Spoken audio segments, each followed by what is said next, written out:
دوستو، خداوند کا کلام آپ تک پہنچا ہے۔ پلیز لائک اور شیئر لازمی کیجیے۔ God bless you.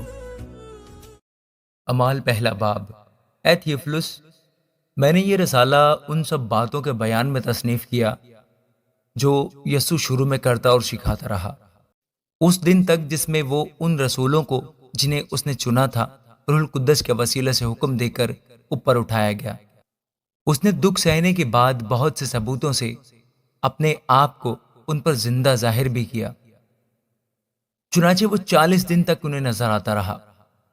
اور خدا کی بادشاہی کی باتیں کہتا رہا، اور ان سے مل کر ان کو حکم دیا کہ یروشلم سے باہر نہ جاؤ، بلکہ باپ کے اس وعدہ کے پورا ہونے کے منتظر رہو جس کا ذکر تم مجھ سے سن چکے ہو، کیونکہ یوحنا نے تو پانی سے بپتسمہ دیا، مگر تم تھوڑے دنوں کے بعد روح القدس سے بپتسمہ پاؤ گے۔ بس انہوں نے جمع ہو کر اس سے یہ پوچھا کہ اے خداوند، کیا تو اسی وقت اسرائیل کو بادشاہی پھر عطا کرے گا؟ اس نے ان سے کہا، ان وقتوں اور میعادوں کا جاننا جنہیں باپ نے اپنے ہی اختیار میں رکھا ہے تمہارا کام نہیں، لیکن جب روح القدس تم پر نازل ہوگا تو تم قوت پاؤ گے، اور یروشلم اور تمام یہودیہ اور سامریہ میں بلکہ زمین کی انتہا تک میرے گواہ ہوگے۔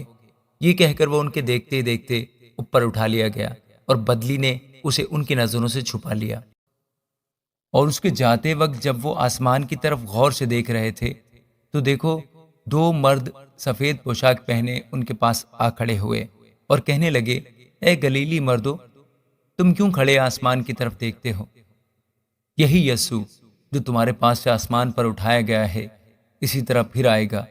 جس طرح تم نے اسے آسمان پر جاتے دیکھا۔ تب وہ اس پہاڑ سے جو زیتون کا کہلاتا ہے اور یروشلم کے نزدیک سبت کی منزل کے فاصلے پر ہے، یروشلم کو پھرے،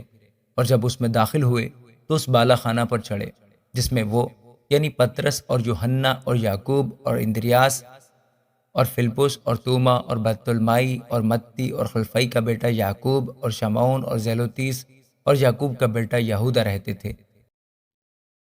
یہ سب کے سب چند عورتوں اور یسوع کی ماں مریم اور اس کے بھائیوں کے ساتھ ایک دل ہو کر دعا میں مشغول رہے، اور انہی دنوں پترس بھائیوں میں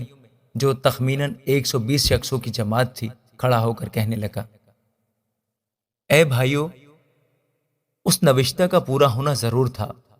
جو روح القدس نے داؤد کی زبانی اس یہودا کے حق میں پہلے سے کہا تھا، جو یسوع کے پکڑوانے والوں کا رہنما ہوا،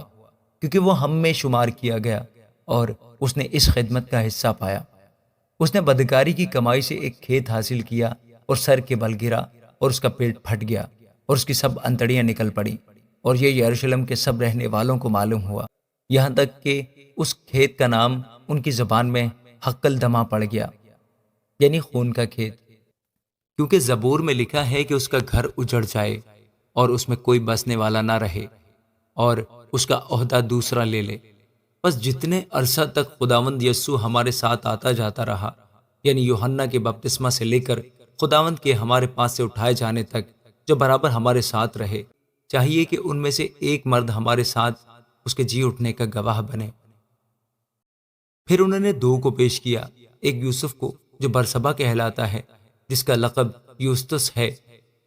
دوسرا متیہ کو، اور یہ کہہ کر دعا کی کہ اے خداوند، تو جو سب کے دلوں کو جانتا ہے، یہ ظاہر کر کہ ان دونوں میں سے تو نے کس کو چنا ہے کہ وہ اس خدمت اور رسالت کی جگہ لے لے جسے یہودا چھوڑ کر اپنی جگہ گیا۔ پھر انہوں نے ان کے بارے میں قرعہ ڈالا، اور قرعہ متیہ کے نام کا نکلا، بس وہ ان 11 رسولوں کے ساتھ شمار ہوا۔ آمین۔